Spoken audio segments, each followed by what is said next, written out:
Namgarchilik baland va iliq harorat kuzatilyapti. Isib ketmayapti. Va azot tushishda davom etmoqda. Afsuski, Samarqandda nok bog'li juda qiynaldi. Nokda bu olmadan 5 battar bo'ladi. Navis nima? Yurt nashvati. Yurt nashvatida ham tushyapti. Shu klonlangan nevlerde yokta misal için İranski nashvatlar. Chidamli nav dedik, chidamli nav dedik. Olmada 100% chidamli nav yo'q, lekin nokda Harro Sweet navi bor. Tavsiya qilaman, Xorazmda ham nisbatan arzon sotasiz. Misol uchun noyob navlar 20-25 ming sotilsa, buni 15 ming sotasiz. Lekin mana bu muammo umuman bo'lmaydi. Va mazali nok, shirin nok. Faqat pishish vaqti pishiqchiligi to'g'ri kelgani uchun nisbatan arzon. Saqlasangiz narx ko'tariladi. Bir marta Toshkentdan shu agar iloji bo'lsa, tanishlar bo'lsa, sentyabr, oktyabrlarda chiqadi.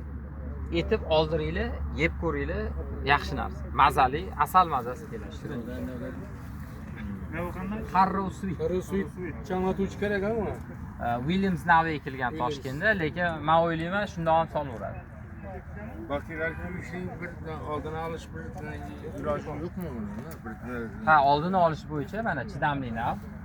Chidamli nav eka olmasangiz antibiotik. Antibiotik sepdingiz yoki sepmadingiz, baribir tushdi, keyin tozalash. Boshqa yo'li yo'q.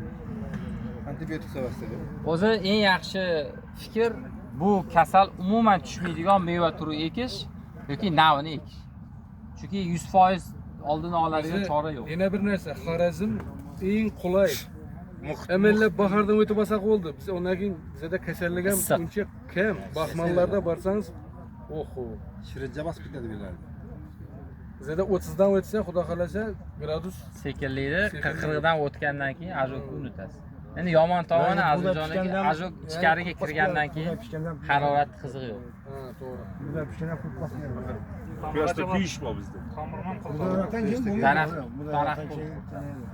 Yana savol bo'lsa beringlar. Boya ichkarida kimdir savol bor deyishyapti. Shu bog'ga kirgan sxemasini ma'qullab topasizmi? Bu sxemanimi? 5 ga to'g'ri. Bu erkin katta. Men 5 ga 3 ekkan bo'lardim eng keyingi. Pink Lady'ni hatto 5 ga 2.5 ham ekib 4 ta litr qilgan bo'ldim. Bizda 4 ga 2 bizda. Eng qisqa. Va iloji bo'lsa 106 emas, M9 da shpalerda qilgan bo'lardim. Bu rasxoti 1 gektarga qancha? Uzunlikini qo'ysangiz, shpaler 5000 larga tushadi. Agar haqiqiy olmanikini 5 metrli stalba qo'yaman desangiz, 10 mingga tushadi. Yo'q, ko'chat bilan. O'pchilar. Stalbani o'zi ko'chat bilan haqiqiy olma bog', zamonaviy olma bog' 25-30 ming olasiz. Lekin 3-yil qoplab olasiz. 3 yil kelamas. Faqat ajokka chidamli nok ekib, olma ekib qo'ysangiz, chidamsiz. Bo'ldi. Pulingizni qaytara olasiz.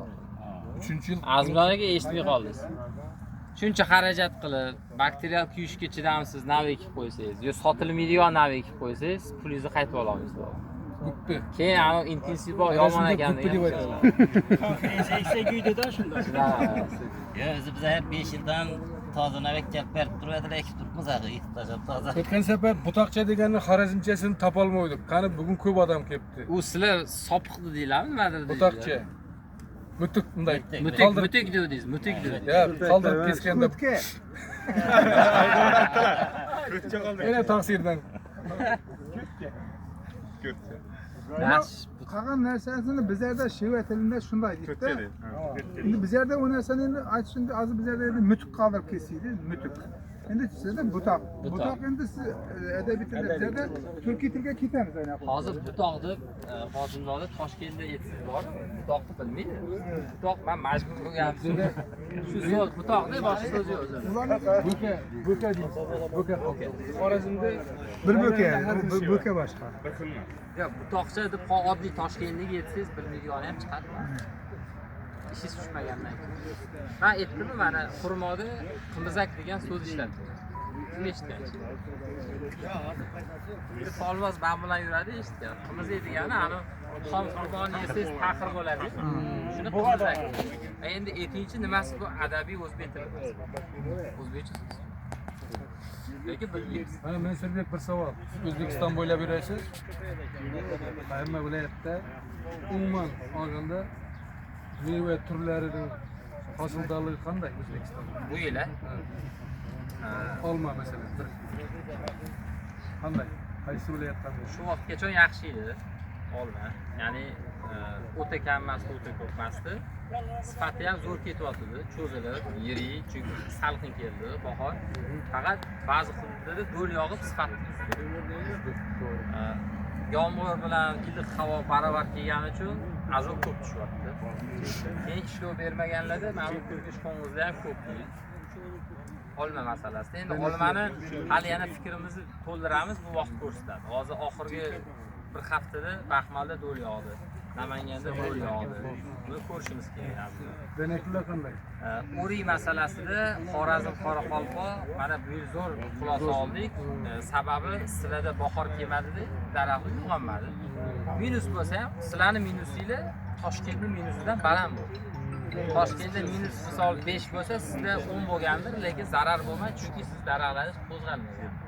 Bu degani Xorazm Qoraqalpoq bu alohida bitta region bo'lib qoldi. Hudud bo'lib qoldi. Mevachilik. O'rik bo'yicha yaxshi. Ha, O'rik Xorazmda bu yil yaxshi bo'lsa kerak. Gilos.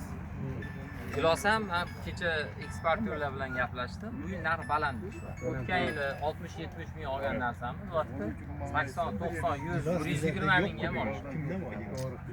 Endi nimaga baland gilos desangiz, gilos narx masalasida olmadan farq bor. Olma bozorni holatiga qarab o'zgaradi. Gilosni narxi tashqi bozorga qarab. Mani fikrim hali men to'liq o'rganmadim. Gilos iqlimiy nimadir bor.